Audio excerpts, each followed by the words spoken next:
what a great time to worship. Let's get some lights back on so I can see. Thanks, guys. Am I standing in the right spot for anyone who might be online? So we'll see. Tell me if I'm not. Let's pray before I start today's message. Father God, we just thank you that we're able to come into your presence, Lord, to worship you, to come before you and worship wholeheartedly. I pray, Lord, that help us to continue to grow in you, to continue to learn. Lord, we're not perfect, and we won't be, Lord, but Lord, you shape us. And we pray, Lord, that we might be shaped today, Lord, through your word. And help me, Lord, to proclaim and preach your word faithfully, and that all the glory be to you, Lord. And I pray, Lord, that for anyone who you have a word for today, Lord, that your word can convict and powerful, Lord. In Jesus' name we pray.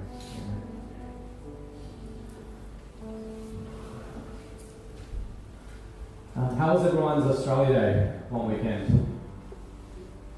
Anyone? Are we allowed to say we're celebrating Australia Day anymore? I don't know what it looks like these days. Did anyone do anything particularly Australian? No? Anyone eat Lamingtons? Or, I don't know. Yeah, it probably started Chinese New Year, right? So I had some, had some stuff like that as well this week. But all this sort of stuff about Australia Day that's been happening, change the day, and it's along the backdrop of that stuff about the voice and everything. I'm not going to get into the politics or about that stuff, but it got me thinking about what it means to be an Australian. What it means for me to be an Australian. Is it my accent? I sound like an Australian. I used to have clients who I'd call up and then I'd tell them my name's Sean and they're like, you're Asian. I thought you were some like one guy. One Aussie guy. I'm like, well, I am Australian, just happen to also be Asian. Or maybe it's what we do and what we enjoy doing. Maybe it's going to the footy, having a footy team. Does that make you a bit more Australian than someone who doesn't? Maybe it's drinking beer. Maybe that makes you Australian. Or maybe your coffee order is a 3/4 skinny oat milk, flat white, extra hot in your Kit Cup. Maybe that's what makes you Melburnian.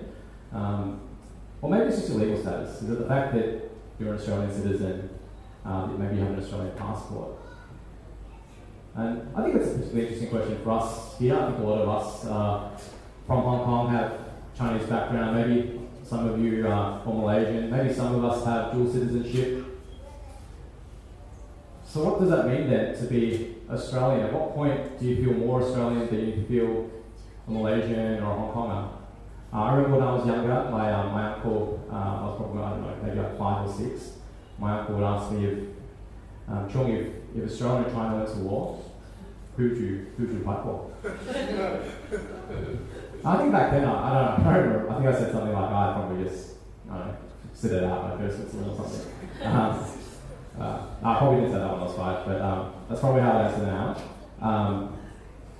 But I think at some point in my life though, I probably started leaning towards probably a bit more Australian, if I'm honest, accent and things aside. So maybe just take a couple of moments with the person next to you. Have a chat about what do you think it is that makes someone Australian? If you were overseas, and what would it be that someone would identify that, oh, you're Australian? Or if you ran into someone, what would it be that would tell you instantly that, oh, that person's Australian, without having to check their passport? What is it that makes you or someone else an Australian?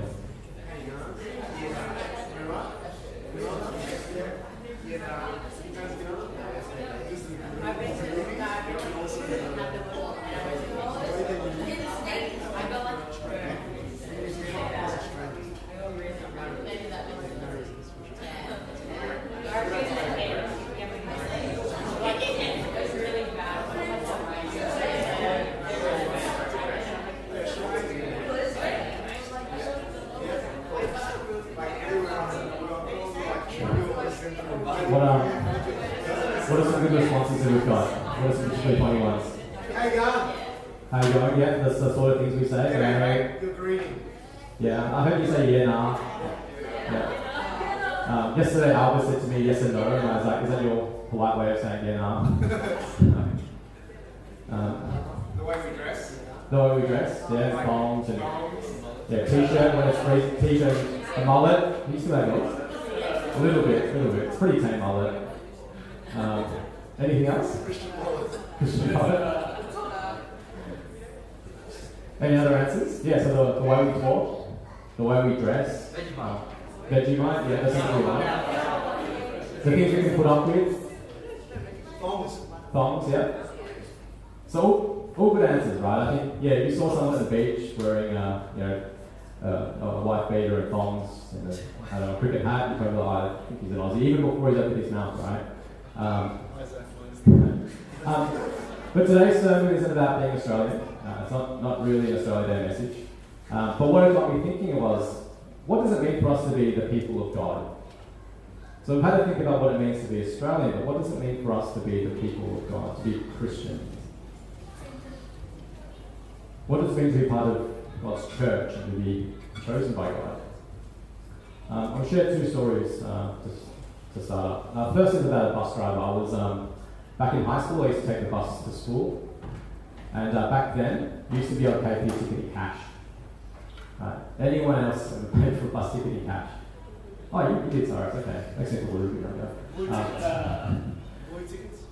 I don't know. Anyway, you can pay for tickets in cash. But the bus driver didn't always have change for you, or enough change. So you gave them a big note. Often they probably just let you on. So I don't have change for that. And it's kind of their fault, so they let you on. But school kids being school kids, they would sometimes maybe take advantage of that and deliberately have some big notes, or at least that's what the bus drivers thought. And so one day this girl and her little brother got on the train, she gave him 50, and he said, I don't have change for that. You can't get on the bus. And this girl's like, got to go to school. Like, what do you mean I've got to get off the bus? Like, you're the school bus. How else am I going to get to school? And so that bit of an argument, eventually she just walked onto the bus and sat down. And the bus driver said, I'm not starting this bus until you get off.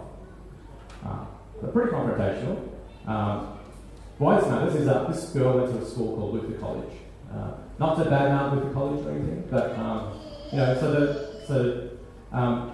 so eventually this girl got off because everyone's looking at her and she felt uncomfortable. So she got off the bus with her brother, and as she was getting off, she turned around and swore at the bus driver and let him know what she thought about him. And so as she is storming off, the bus driver yells out, "That's not very Christian of you," because you could see because she went to Luther College. And I think the rest of us kind of were laughing a little bit because we all know that just because she goes to Luther College doesn't mean she's actually Christian or behaves like a Christian. My second story is about a friend that I used to have at church, a friend from church that I grew up with. And when he was in university, he left the church. Not just GBCC, but he stopped going to churches in general and stopped being a Christian in his mind. And when I sat down with him, I asked, why don't you go to church anymore? He said, all Christians are hypocrites. There's all these people I know, all my uni friends who go to churches, they go to church on a Sunday, they go to Bible studies, they may be on the worship team, they dance, they say the right things, they dress the right way, they do the right things at church. But then I see them on a Friday and Saturday night, or sitting at uni, and they're just like everyone else. They go to the same parties as me, they're drinking and getting drunk just like everyone else, they're sleeping around like everyone else. They're hypocrites. And so to my friend, that seemed really disingenuous. At least the non-Christians were honest with themselves and living life in a way that was true to what they believed. But the Christians said one thing and did one thing on a Sunday, and then lived life like everyone else the rest of the week. And so why I'm telling you this is that I think we all have these preconceived ideas about what it means to be a Christian.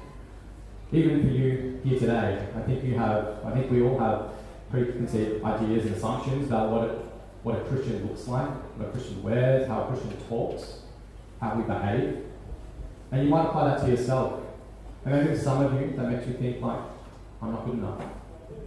I keep sinning. I keep doing the things that I know I shouldn't. I go to Bible study, I go to youth group, I go to church on a Sunday, and I do the right things, I go through the motions, but deep down, the way that I behave outside of church it doesn't stack up, I'm a hypocrite. Maybe you're thinking that about yourself and judging yourself.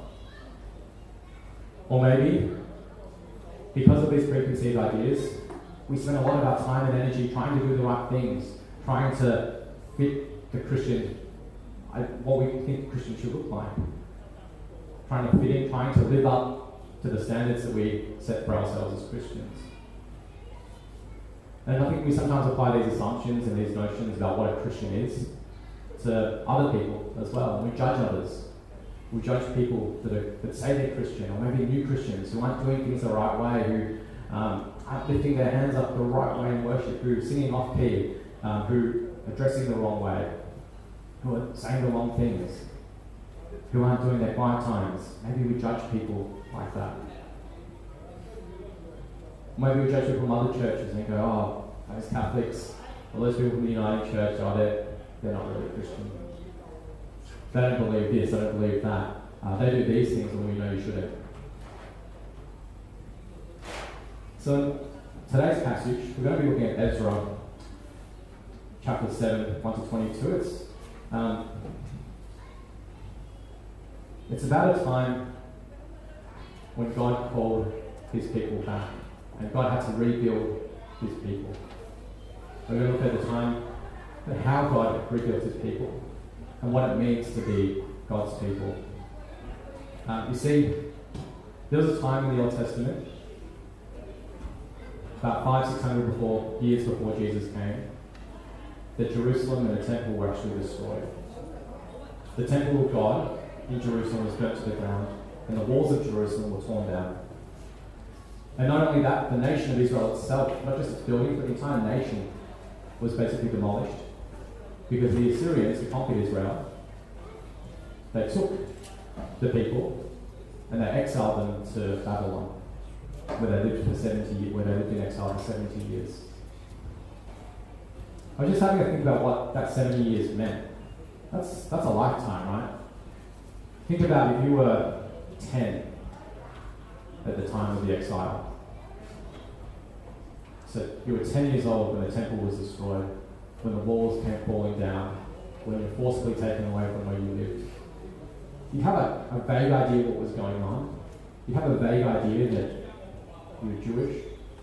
And maybe once you were in exile, you were told these stories about what life was like, about what God had done for you.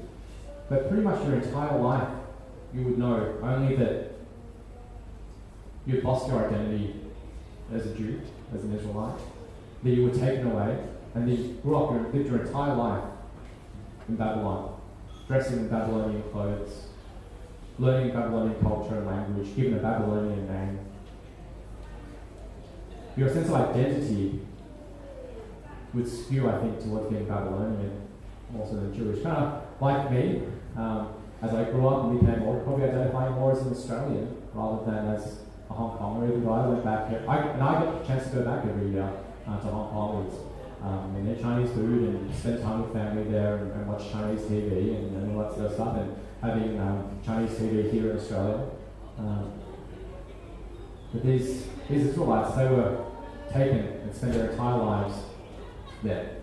I think as far as they were concerned, the nation of Israel was no more. They were Jewish people by ethnicity and heritage, living in a foreign land and becoming Babylonians. But the books of Ezra and Nehemiah tell us that this time when God called his people back. God called his people back into Jerusalem to rebuild the temple, the city walls, and to rebuild his people, his community. And so we're going to look at that today. So we're going to look at Ezra 7, verses 1 to 22. I'll read through this. There's a lot of names and stuff like that. Try to follow along and I'll unpack it for us.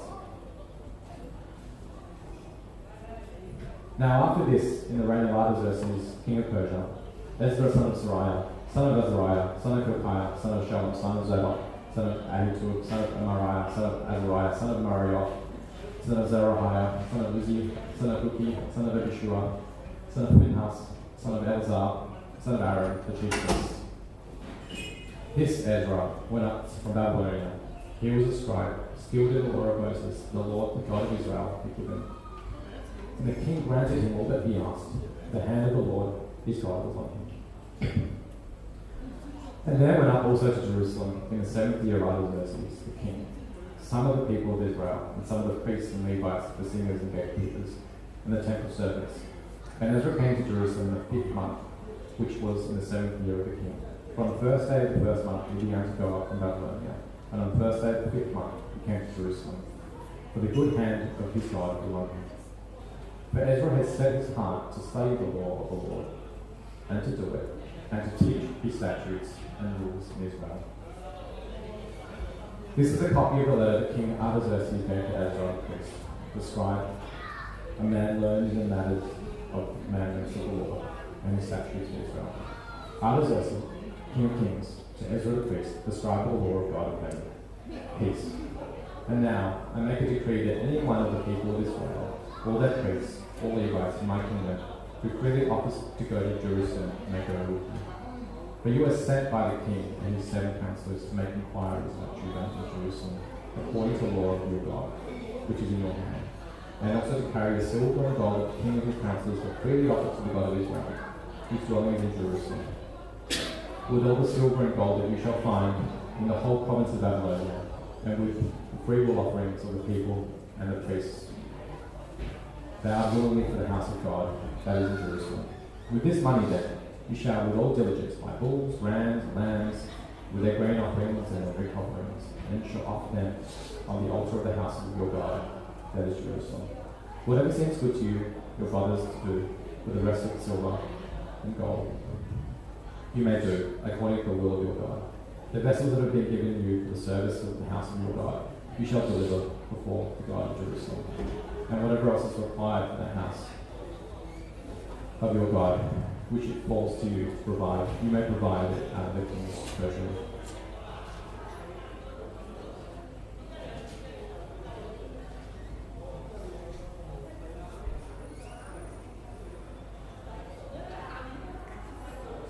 So there's 3 things we learn about what it means to be God's people from this passage and from the rest of the book of Ezra. Firstly, God calls his people. You see, it was in God's time, in God's power and God's strength that the people of Israel were restored. It wasn't some conspiracy or some guerrilla army that infiltrated Babylon or escaped off to Israel to rebuild it and started an enemy state. When we look at the start of Ezra, Ezra chapter 1, Ezra chapter 7, and Nehemiah chapter 1, what we see throughout that is it's God's hand who's on the kings of these powerful countries, on these massive empires that changes the course of history. It's God that changes that puts on the heart of Cyrus in Ezra 1 to send people to go and rebuild the temple. And this is actually historical fact. We might read this and go, oh, it's a bit of a myth maybe, it's just legend.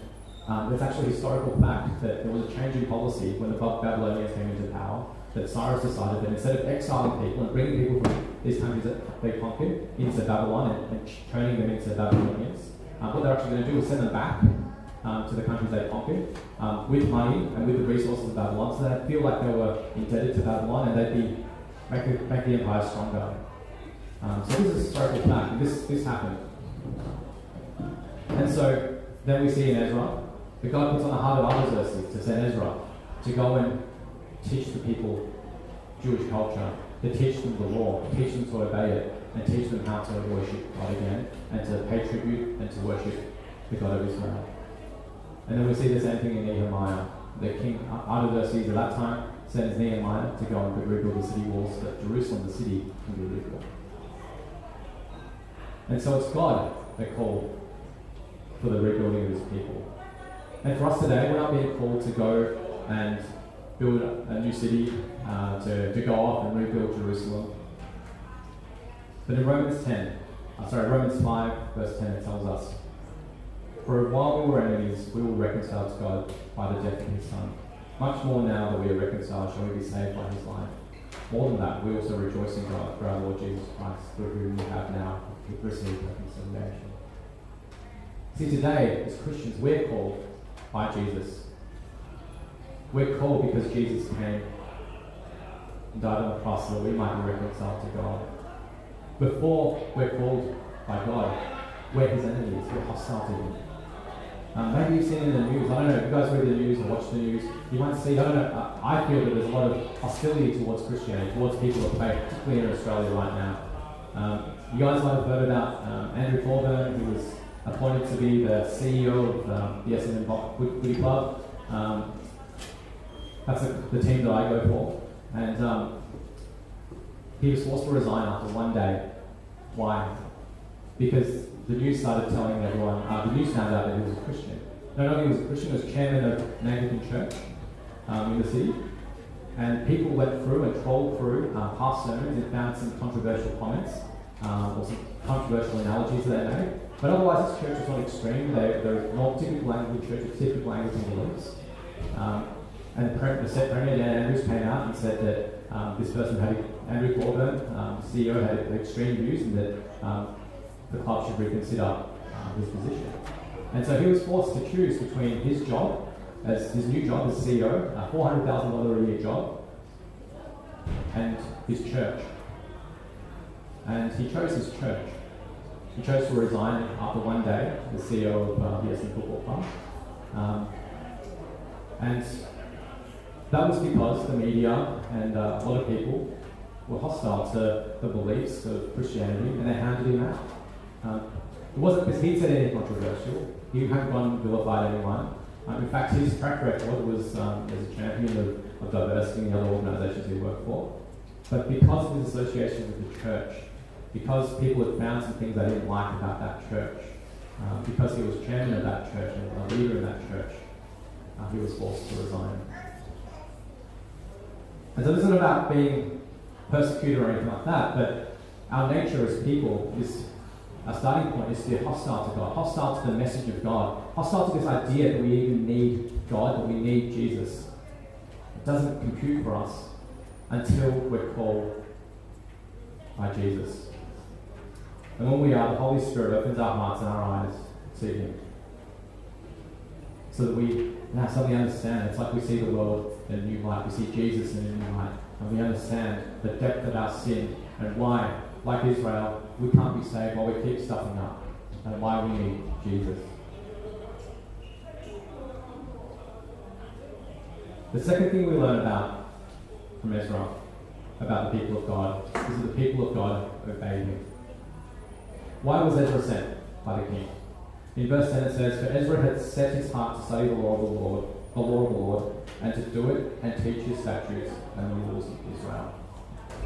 Ezra had been trained up his entire life in exile in a foreign land for 70 years. He'd been trained to be the keeper of the law, to be the keeper of the culture, so that one day when God called him and called people back into Jerusalem, he'd be ready to teach the law and their customs and their way of worship to Israel. God's instructions on how to live are important. There's a tendency, I think, in churches today for us to think, because Jesus came, because Jesus died on the cross for us, because of God's grace, we don't have to worry about law anymore. It's been obsoleted because of Jesus. But Jesus himself says in Matthew 5:17-20, "Do not think that I've come to abolish the law or the prophets. I have not come to abolish them, but to fulfill them. But truly I say to you, until heaven and earth pass away, not an iota, not a dot will pass from the law until it is all accomplished." See, Jesus came not to abolish the law, to make it obsolete, but he came to fulfill it.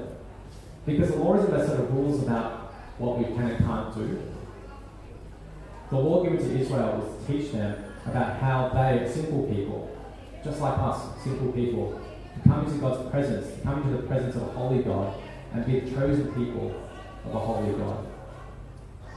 And that was the way that God was telling them, this is how you can be my people, by observing these rules, and by living this way, having these sacrifices, atoning for your sin. This is how you can come into my presence, and how I can be among you. But yet throughout Jewish history, throughout Israel's history, and honestly throughout our history, in our own lives, right, we keep stuffing up. It's not something we can achieve in our own strength. And so that's why God sent Jesus, not to abolish the law, but so that he, on the cross, could fulfill and accomplish it for us. But even though Jesus fulfills the law, that doesn't mean we don't have to obey anything or do the things that we're taught, right? There can be a temptation to say, well, Jesus has saved me, so I can just do whatever I want, knowing that I'm going to be saved. But Jesus tells us in the Great Commission, go and make disciples of all nations, teaching them to obey all the commands I have given you. So Jesus also wants us to obey. And later in Ezra, in verse 25, we see that Ezra is told to go appoint magistrates and judges that may judge the people. And that whoever will not obey the law of your God, that judgment will be strictly executed on him. So part of being God's people, being a community of God, is also upholding the law. Not just for ourselves, not just doing it ourselves, but also putting the structures in place so that as a community we can observe the law together, and so there's accountability. And so that collectively we can follow the law. And so that we are starting to look different. So that, unlike what my friend is saying, we're not hypocrites. So that we are able to, so that we do look and talk and dress and act and behave like Christians. But then how do we reconcile that with the way we are? We're not perfect, right? And we see that at the end of Ezra and Nehemiah. These books end with actually a really sad note, actually. They go through all these highs of coming together, rebuilding the temple, rebuilding the people.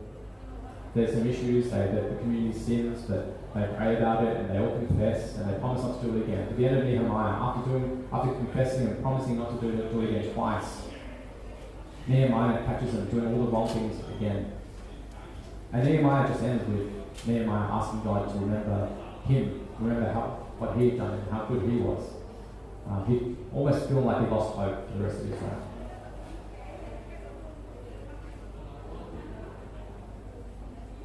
Thirdly, we learn from Ezra that the people of God worship him. God's people worship. And this is the main message for today. See, in verse 17, we see that worship meant, we're told, King tells Ezra, with this money then you shall, with all due diligence, buy bulls, rams, and lambs, with their grain offerings and their drink offerings. You shall offer them to the altar of the house of your God. Ezra was sent to teach the people how to worship in the law, but he was also sent to worship and make offerings and sacrifices for the king. And the people of God celebrated when the temple was rebuilt. The people of God celebrated their nation was rebuilt, and they worshipped God, and they made sacrifices. But today we don't do that, right? We don't have an altar here where we sacrifice animals on. We don't pour out drink offerings or grain offerings. What do we do instead? We come together, we sing songs, we worship God. But what do we sing in our first song today, Heart of Worship? It's more than a song. I'm coming back to the heart of worship. And the heart of worship is this: that God has called you to him. You are chosen by God to be his. You were bought with a price. John 4:21. You were bought with a price. So we don't offer bulls and rams. We also don't just come and sing and do the things that we think we should be doing because that's what we think will make God happy. God wants our hearts. He wants all of us. Worship isn't just about singing songs or putting our hands up or closing our eyes and worship. Worship is like coming into the presence of God, surrendering yourself to him. Now that's why you see people sometimes in worship closing their eyes and lifting their hands up in worship and just ignoring the people around them, because at that moment, that act of worship is not the song, it's not the hand gestures. It's coming into the presence of God and submitting yourself and surrendering yourself to God, surrendering your ego, ignoring what people around you might be thinking, ignoring what the world might say, ignoring what the person's doing next to you, because you're worshipping God with all your heart. And if the Spirit's telling you lift your arms, the Spirit's telling you close your eyes and sing loud and sing off key, then so be it. That's the act of worship in singing. But the act of worship extends beyond that as well. Worshipping God isn't just coming before God into the temple. You see, the act of worship for these Israelites in Ezra was before that. They were called by God, but they also had to volunteer to go back to Jerusalem. These were middle class or wealthy people in Babylon. The people that were exiled were often the royalty or the nobles and the rich people from Israel. Their families were taken away and taken to Babylon. And they were looked after. They were dressed in Babylonian clothes, they were well fed, in the best city, in the most advanced and the largest city in the world. And so for them to go back to basically nothing, to start from scratch again, that was a huge inconvenience. That was a big upheaval in their lives, putting away all the comfort and security of everything that they'd done, that they were enjoying life up till then, to go to a place you never even set foot in, just because God had called you to go and rebuild His people. And so for us today, worship demands not just our singing, but our lives. It might mean looking at things through God's lens, and what God wants us to do, rather than what the world wants us to do. Looking at things through God's wisdom versus the world's wisdom. Some of you would know that before I started doing Bible college full-time last year, I was working as a director of operations in an accounting firm out in the city. And to get me to join, they offered me partnership with that firm. So that just means that if I worked really hard and hit all my goals and did everything right for a year or two, I could become an owner of the business. I could buy into the business and become an owner. For a lot of people, for the worldly viewers, that was a golden ticket. And all I had to do was cash it. I had the opportunity to work hard and to buy into a really profitable business and to be set for life financially, to set my family up, to be able to finance things, go on expensive holidays, finance houses, all that sort of stuff. By the world standards, that was the right thing to do. And one of my counterparts, he was actually working his butt off. He was working 7 days a week. He was coming in at 6:30 in the morning, leaving at 8 o'clock at night, Monday to Friday, and then Saturday he was probably doing 9 to 5, Saturday and Sunday. 4 months, he did that for over a year because he had this goal of becoming a partner. And I was still studying Bible college at the time. We agreed that I would do 4 days a week, and I'll do so that would leave me 1 day a week to go to Bible college and do my assignments and everything. But when we agreed to that, the boss had told me, John, the other guys, they're 5 days a week, they're full time, but really they're working 7 days a week. So you're 4 days a week, but really we expect 5 or 6 days from you. So you don't have to do the 7th day. That's sort of the day off you get. So that probably should have been warning signs to me. But that was the expectation, right? And I had the golden ticket, so I was like, okay, well, I think I can do it. I just have to juggle things. And I started before we had Alba, but halfway through that year that I was working there, when Alba came along. And just throughout that year, there were times where my faith and who I was as a Christian was clashing with who I was as a director of operations in this worldly accounting firm. And it manifests in ways, not just on my time, the sort of hours I was expected to do and the sacrifices I was making on my family and for church, but also in how we conducted ourselves. COVID hit that year. And so we knew that the staff wouldn't leave because they were scared about not being able to get another job. So we fought them. We worked really hard. No one ever made the explicit threat that if you don't work hard enough, we're going to find someone else. But people got worked really, really hard that year and got really burnt out. Because of COVID as well, doctors were actually making a lot of money that year because of JobKeeper. And so we would just charge clients more because we knew they could afford it, and because some of them, we knew which ones would be willing to pay it, and we knew which ones wouldn't, and the ones that were willing to pay it, we jacked up their fees because we could. And lots of other things like that. And at one point, later in the year, I was at a bit of a crossroads.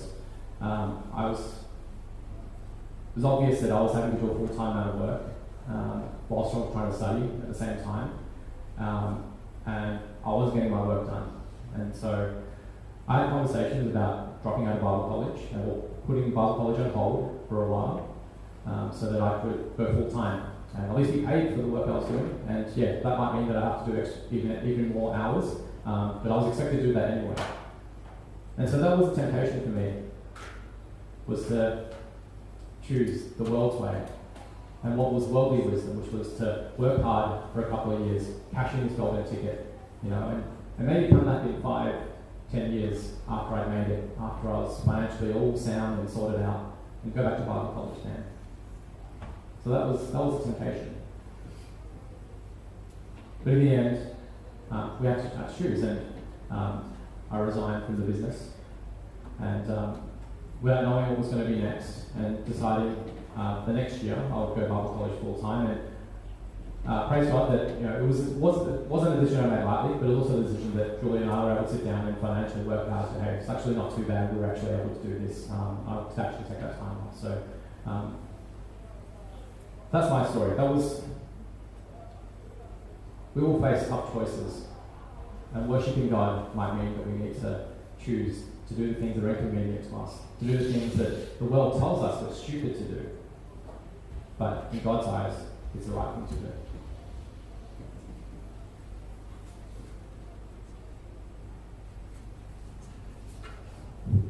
So is my friend right to say that his Christian friends are hypocrites? And was he right to leave the church because Christians are hypocrites? Was that bus driver right, that that girl was being a bad Christian? Well, I think he has a point of. I think my friend's right to the point that, to the extent that Christians should look different, right? Just like Australians look different to Americans, Australians look different to Hong Kongers, and you can tell us apart. We should be able to tell Christians apart from non-Christians. Non-Christians should be able to look at us and go, "You're different," in a good way. So yes, to an extent, my friend was right. People should be able to tell us apart. But I say kind of because it's also kind of not the point. The point isn't to walk and talk and behave and dress like Christians. The point isn't to have a Christian accent to our lives. Because that's not what God asks of us. God doesn't ask us to walk and talk and dress like Christians. God wants our worship. He wants our heart. He wants your life. And the behaviours, the actions, the sanctification, that will come from a heart that's given over to God. But it happens over time. And in the meantime, we keep stuffing up. But bit by bit, over time, God takes over our heart. The more that we come into His presence, the more that we obey Him, the more that we seek Him daily in everything that we do. Not just what Bible passage to read, not just whether I should go to church this Sunday, or go to Bible study on Friday night, or youth group on a Saturday. Not just those decisions, but the decisions like about what are you going to do with your life? Where are you going to spend your money? What are you going to do with your money? Are you going to leave it in God's hands? Obey God with it? Or are you going to spend it all for yourself? What are you going to do with your career? Are you going to take a career that the world tells you to take because it's the most secure, it's the most sound, because what everyone thinks you should do? Because I've got a high A-class score, so I'm going to go do medicine or law? Or are you going to do the course and take the career that God is leading you towards and calling you to? Are you going to be faithful to God in making those tough decisions?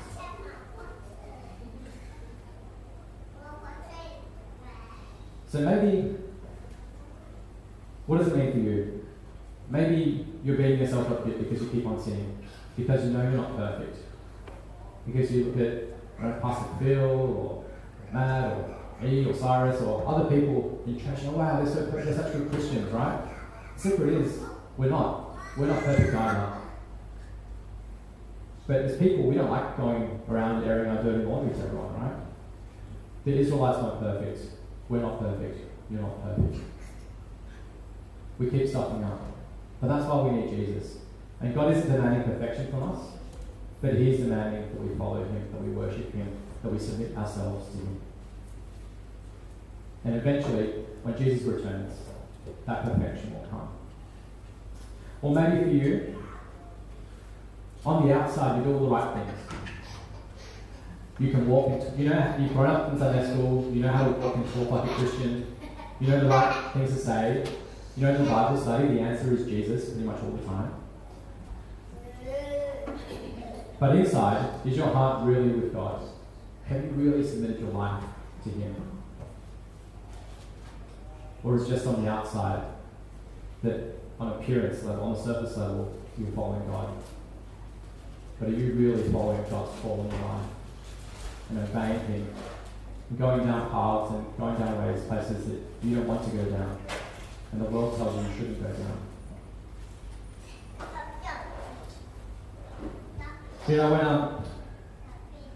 When in the early church's history, the church didn't flourish because people were really great preachers, because they were really great preachers and people were going out there and they had really great training for how people should preach the word, or how people could convince other people how to become Christians.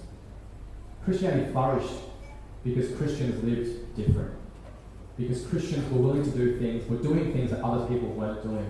Because people saw that when Christians were persecuted by the Romans, when Christians were literally thrown into den of lions, to be eaten up by lions or hung up on crosses and tortured, the Christians refused to renounce God. They refused to deny who God was. They refused to deny that they were Christian. And people started taking notice. These Christians are different.